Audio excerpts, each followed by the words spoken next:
দাদা আজকে আপনারা বিক্ষোভ করলেন কি কারণে? আজকে আমরা বিক্ষোভ করার আমাদের একটাই কারণ যে আজকে প্রায় 1.5 বছর ধরে আজকে এই যে দারুয়া এমার্জেন্সি হসপিটাল রুট এটাকে কাজ শুরু হয়েছিল, কিন্তু কাজ মানে রাস্তা গর্ত করে দিয়ে কন্ট্রাক্টর পালিয়ে গেছেন। আমরা পিডব্লিউডি কে জানিয়েছি এবং প্রশাসনকে জানিয়েছি, কিন্তু কোনো রকম ব্যবস্থা নেওয়া হয়নি এবং আশ্বাস দেওয়ার পরেও আমরা কিন্তু অপেক্ষা করেছি। কিন্তু আজকে আমাদের বিশেষ করে আন্দোলনের কারণ হচ্ছে গত পরশুদিন টোটো থেকে একজন পড়ে এই রাস্তায় মারা যান। হসপিটালে নিয়ে গেলে উনি মৃত বলে ঘোষণা করেন ডাক্তারবাবুরা, এবং বিভিন্ন রোগীরা যখন এখান দিয়ে যায় এটা কিন্তু না দেখলে আপনারা বুঝতে পারবেন না। নিশ্চয়ই আপনারা সোশ্যাল মিডিয়ায় কাজ করেন, আপনারাও একবার এসে আপাতত এই রুগীর গাড়িগুলো যে যায় বা রুগীর যে অবস্থাটা হয়, বিশেষ করে আমাদের প্রসূতি মায়েদের ক্ষেত্রে যে সব কষ্টগুলো হয় এগুলো আপনারা না দেখলে চোখে অনুভব করতে পারবেন না। এবং আমাদের সবচেয়ে বড় কথা হচ্ছে আমরা বাঙালি, আমাদের যে বাঙালিদের যে একটা সারা বছরের যে একটা আশা আকাঙ্ক্ষা থাকে শারদীয়া উৎসব, এই শারদীয়া উৎসবে আমরা চাইছিলাম যে শারদীয়া উৎসবের আগে হয়তো রাস্তাটা মেরামতি হবে বা রাস্তার কাজ হবে। সে আশাও আমরা আজকে রাখতে পারছি না, তাই আমরা বাধ্য হয়ে আজকে এই অবরোধ করেছি। আইসি সাহেব আজকে আমাদেরকে প্রতিশ্রুতি দিয়েছেন, 5টার সময় ডেকেছেন, আমরা থানায় যাব এবং কন্ট্রাক্টর এবং পিডব্লিউ যদি আমাদেরকে অতি সত্বর রাস্তার যদি আমাদের আশ্বাস দেয় তা আমরা নিশ্চয়ই অপেক্ষা করব, না হলে আমাদের আন্দোলন আবার শুরু হবে। এই হচ্ছে আমাদের বক্তব্য। কারণ আমার নাম শেখ উমর ফারুক, সভাপতি খাগড়াবনি শান্তি সংঘ। আজকে দীর্ঘ 1.5 বছর এই রাস্তার বেহাল অবস্থা। এটা যে ইমার্জেন্সি রুট, হাসপাতাল রুট, এটা কিন্তু পিডব্লিউডি ইঞ্জিনিয়ার কোনো কেউ এগুলো মনে করেন না। 1.5 বছর ধরে এখানে পেশেন্ট পার্টির যা হয়রান, যে একটা পেশেন্টের যদি ডাক্তার আল্ট্রাসাউন্ড বা সিটি স্ক্যান লিখে দেয়, কোনো পেশেন্ট যদি একটু সুস্থ থাকে ডাক্তারের পা ধরে নেয় যে আমাকে লেখেন না, আমি এইরকম আছি, একটু কষ্ট হচ্ছে ঠিক আছে, কিন্তু রাস্তায় গেলে আমরা মরে যাব। এই অবস্থায় আমরা সব পিডব্লিউডির অফিসে, থানায়, এসডিও সাহেব সবাইকে আমরা জানিয়েছি, কন্ট্রাক্টর সবাইকে জানিয়েছি। কনস্ট্যান্ট 1.5 বছর এই রাস্তায় কোনোভাবে ওনারা নজর দেননি।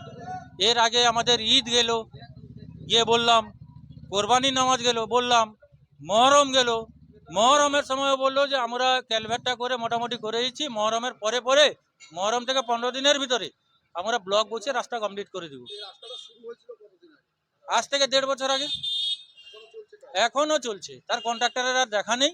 কিন্তু এই যে শারদীয় উৎসব, যেটা আমাদের সিএম বারবার বলতেন যে ধর্ম যার যার, উৎসব সবার, কিন্তু এত বড় শারদীয় উৎসব, কিন্তু এই উৎসবে মানুষ যদি এই আনন্দ কি পুজোয় করতে যাবে, মানুষ যদি আনন্দ করতে যাবে এসে হাসপাতালে অ্যাডমিশন হবে, যা রাস্তার বেহাল অবস্থা, যার জন্য আজকে আমরা অবরোধ করতে বাধ্য হয়েছি।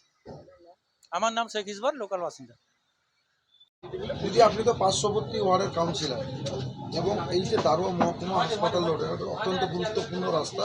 এই রাস্তা দীর্ঘদিন ধরে বেহাল অবস্থা রয়েছে, এ বিষয়ে আপনি কি বলবেন?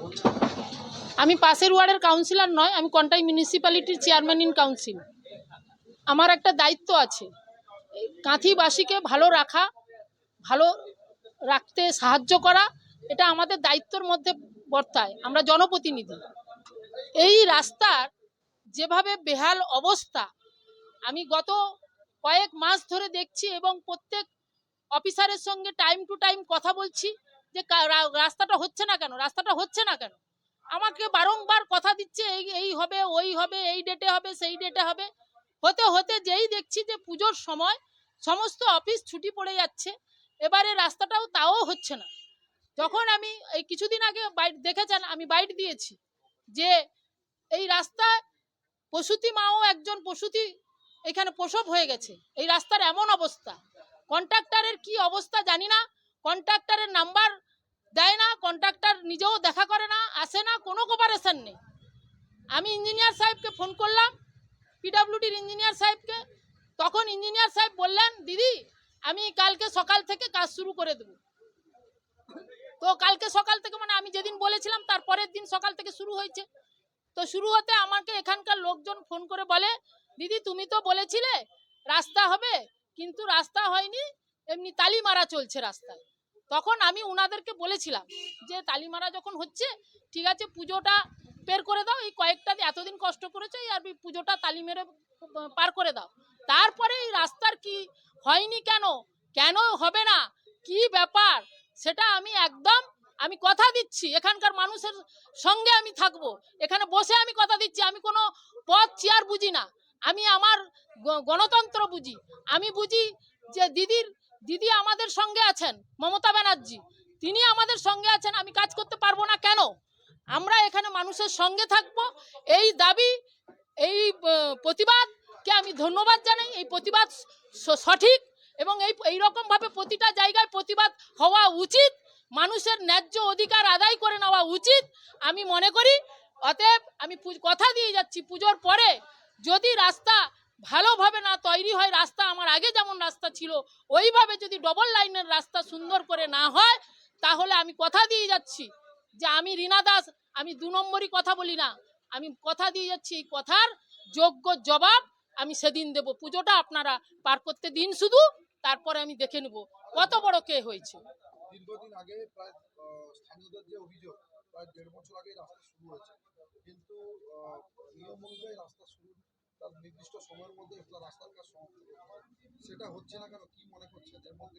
আমি তো বললাম যে হচ্ছে না কেন, আপনিও যেই জায়গায় আছেন আমিও তো সেই জায়গায় আছি, আমিও তো প্রশ্ন করছি যে হচ্ছে না কেন।